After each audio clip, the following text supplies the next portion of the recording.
Bonjour tout le monde, je suis trop contente de vous retrouver aujourd'hui dans cette vidéo pour vous parler de mon update lecture du mois de mai. Si ça vous intéresse, ne bougez pas, c'est parti!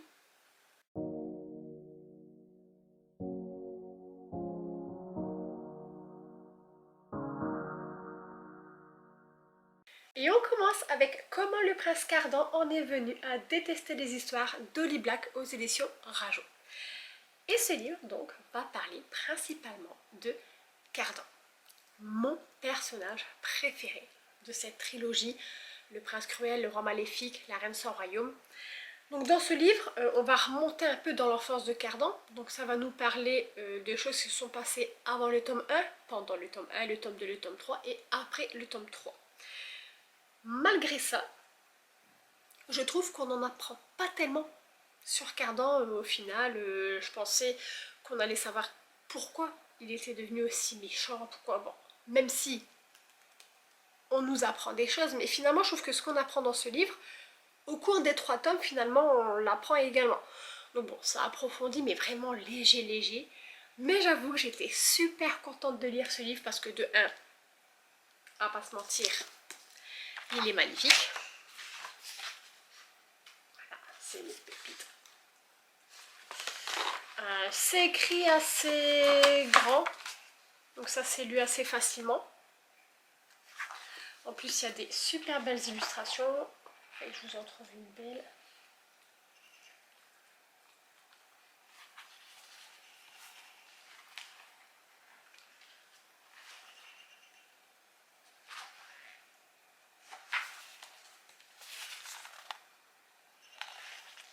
Moi, j'ai adoré. Je l'ai lu en une petite soirée et franchement ça m'a fait beaucoup de bien de retourner dans ce monde de Faye, de retrouver Cardan, de retrouver June, principalement Cardan. Voilà, on n'en apprend pas tellement plus, mais voilà, ça m'a fait très plaisir de retourner dans cet univers et de retrouver mon petit Cardan.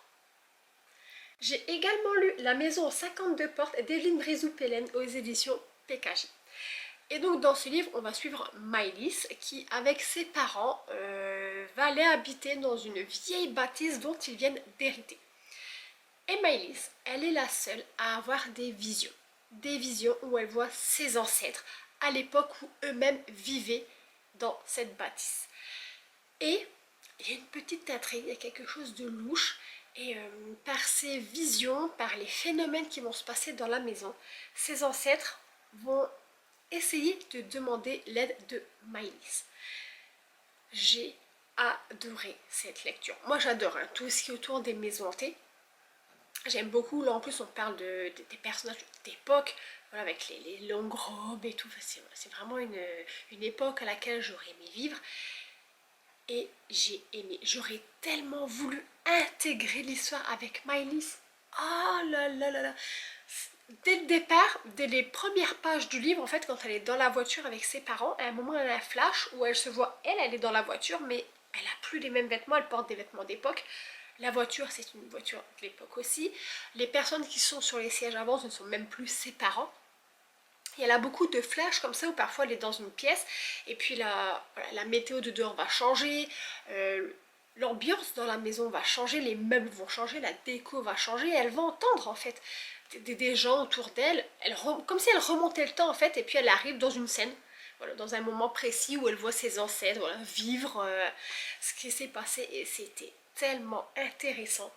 Ça a été très vite lu, mais au final, il n'y a même pas 200 pages. Hein. Il y en a quoi 100... Je vais vous dire ça tout de suite. Il y en a 150. Donc voilà, ça s'est lu assez rapidement. Et franchement, c'est un livre que je vais garder parce que c'est un livre que je suis susceptible de relire un jour. J'ai vraiment beaucoup aimé. J'ai ensuite voulu lire le tome 2 de Souveraine. Mais dès les premières pages, je me suis rendu compte que j'avais oublié beaucoup de petits détails du tome 1. Il y a tellement de personnages, je ne sais plus qui était dans quel royaume, qui avait fait quoi. Donc, je me suis refait le tome 1 et j'ai ensuite enchaîné sur le tome 2. Donc vous savez que le tome 1, c'était un véritable coup de cœur. J'avais adoré, donc on va suivre des triplés qui ont été élevés par leur mère pour qu'elles aillent à l'âge de 16 ans épouser les souverains des royaumes voisins. foutre la pagaille, les pousser à la guerre, et ainsi leur mère pouvait ramasser les petites miettes et au final régner sur tout le territoire.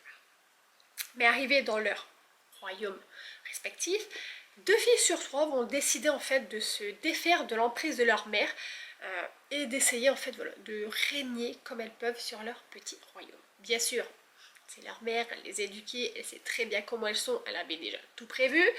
Donc à chaque fois que l'une des filles va essayer de mettre quelque chose en place, elle va venir pour tout balayer et tout remettre selon ses convictions.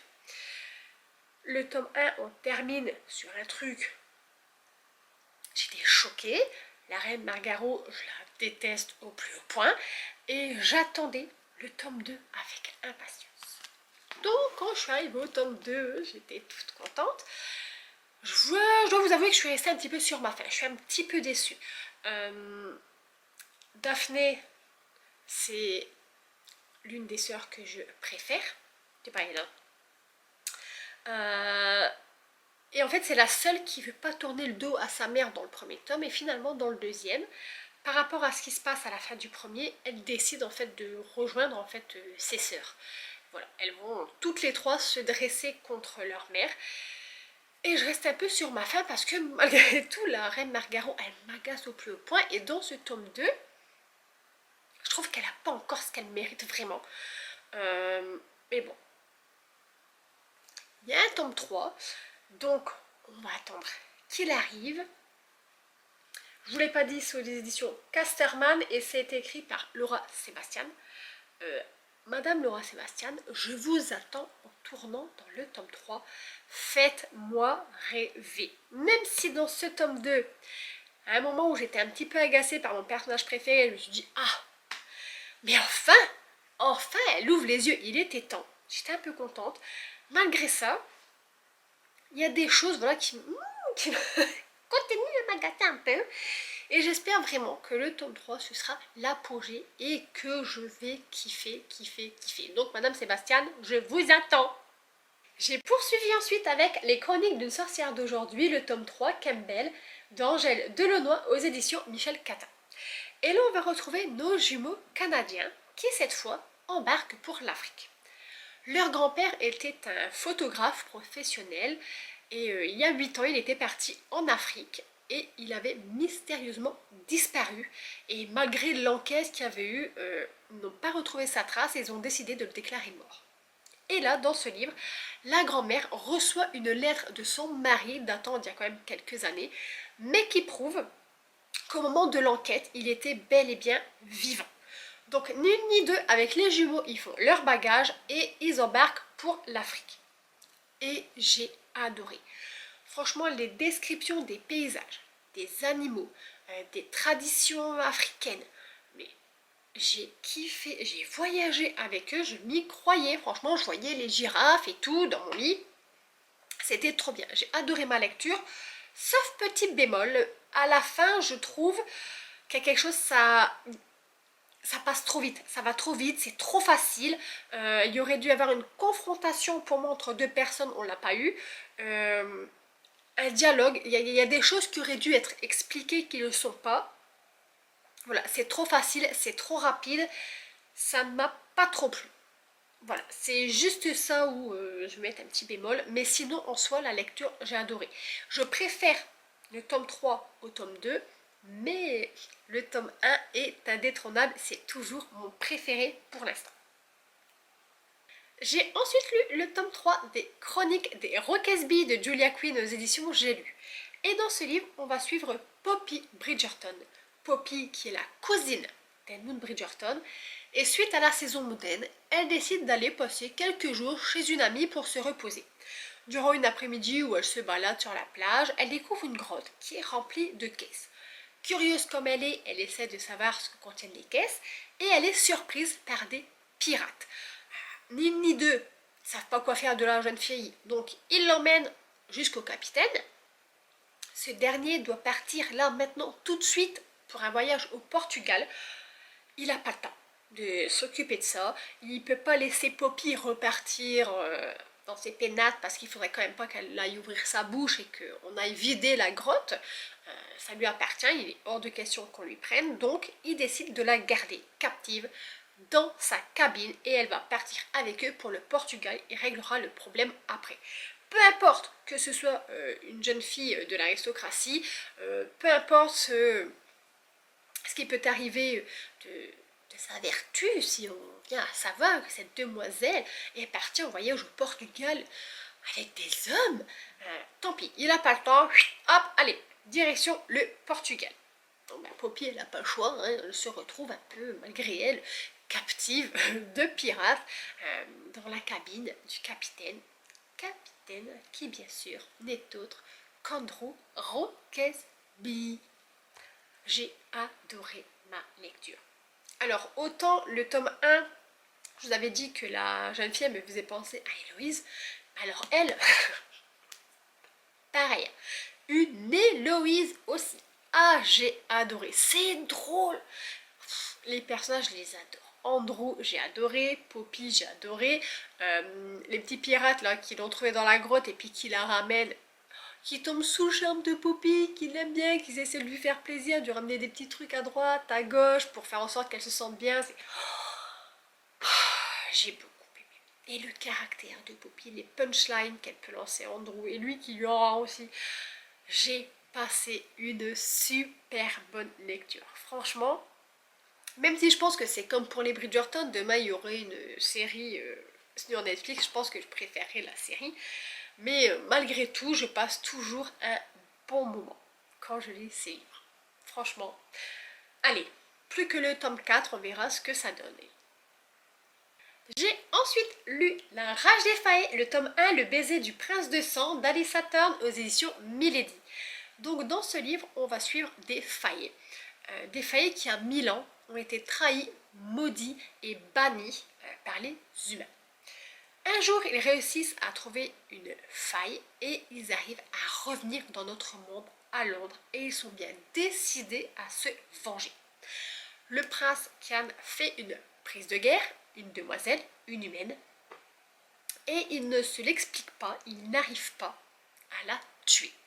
Il va la garder comme esclave, et au final, il va se rendre compte que cette humaine pourrait bien être la clé pour se débarrasser de sa malédiction. J'ai adoré ma lecture. Parce que dans cette trilogie, en fait, on va suivre 3 frères, donc 3 faillés. Et ça me fait rire parce que je me rends compte que même dans les livres, là, en fait, la relation entre les frères faillés, c'est un petit peu la même relation que des frères humains. Ils sont là à s'envoyer des punchlines, à se taquiner, à se foutre de la tête de l'un à l'autre. C'était très drôle, j'ai trouvé ça très mignon, j'ai adoré. Ça me confirme ma passion pour les faillés. Comme je vous dis, j'adore les sorcières, mais les faillés sont pas loin derrière, ils les talonnent. J'ai kiffé, kiffé, kiffé et j'ai hâte de voir ce que va donner le tome 2. J'espère ne pas être déçue. Et ensuite, j'ai lu les 2 premiers tomes de Magic Child. Non, je n'ai pas les livres avec moi parce que ce sont des livres que j'ai empruntés à la médiathèque. Ouais, la fille, elle en a pas assez avec tout ce qu'elle achète, il faut aussi qu'elle en emprunte. Donc dans ces livres, on va suivre Charlie qui vit avec sa maman. Et bientôt, en fait, ils vont recueillir en fait sa grand-mère qui aurait Alzheimer. Mais une fois mamie est arrivée, on se rend compte que mamie n'a pas Alzheimer. Mamie est une magicienne, un mix entre magicienne et sorcière. Charlie, il en apprend beaucoup, il est lui aussi magicien et avec sa grand-mère, ils sont tous les deux traqués par l'allégorie de la mort. Une allégorie, qu'est-ce que c'est? Eh bien, par exemple, la faucheuse et l'allégorie de la mort. Et donc, cette dernière, elle pourchasse Charlie et elle pourchasse aussi sa grand-mère. Pourquoi? Ça, il faut lire le livre pour le savoir. Mais c'est hyper intéressant. Ça ressemble un petit peu à Harry Potter. J'ai beaucoup aimé. On va suivre Charlie du coup pendant sa formation. de magicien. Il va essayer d'apprendre pourquoi lui il est victime de la mort, pourquoi sa grand-mère. Finalement elle n'a pas Alzheimer, alors sa mémoire, ses souvenirs, où est-ce que c'est parti, qu'il a appris, comment, pourquoi.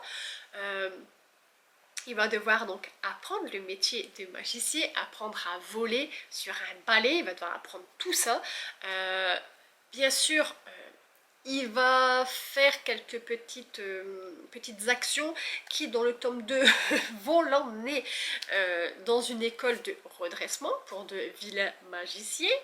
Et j'ai adoré. Les courses de citrolles, ouais, c'est des citrouilles qui sont un petit peu montées en carrosse, il y a des courses, enfin, c'est incroyable. Il y a le croque-mitaine dans cette maison de redressement qui est planqué sous les lits, et le premier qui essaie de sauver la nuit, hop, il se fait attraper. Enfin, c'est trop bien. Il y a même des méchants, un petit peu à la Malfoy. Franchement, j'ai beaucoup aimé. Maintenant, c'est pas des livres que je vais aller acheter, je pense, parce que en les lisant, j'ai passé un bon moment, mais c'est pas des livres que j'irai rechercher dans ma bibliothèque pour les relire. Par contre, je pense que des enfants qui aiment bien le monde d'Harry Potter, je pense que ça pourrait carrément leur plaire.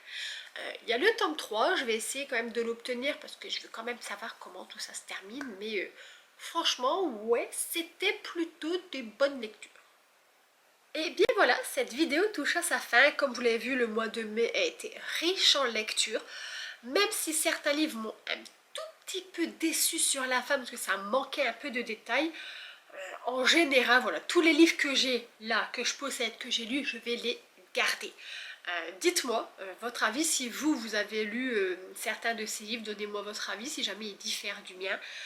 Si vous avez aimé la vidéo, comme d'habitude, mettez un petit like, abonnez-vous si ce n'est pas encore fait, et nous on se retrouvera très prochainement dans une nouvelle vidéo. D'ici là, prenez soin de vous, ciao ciao.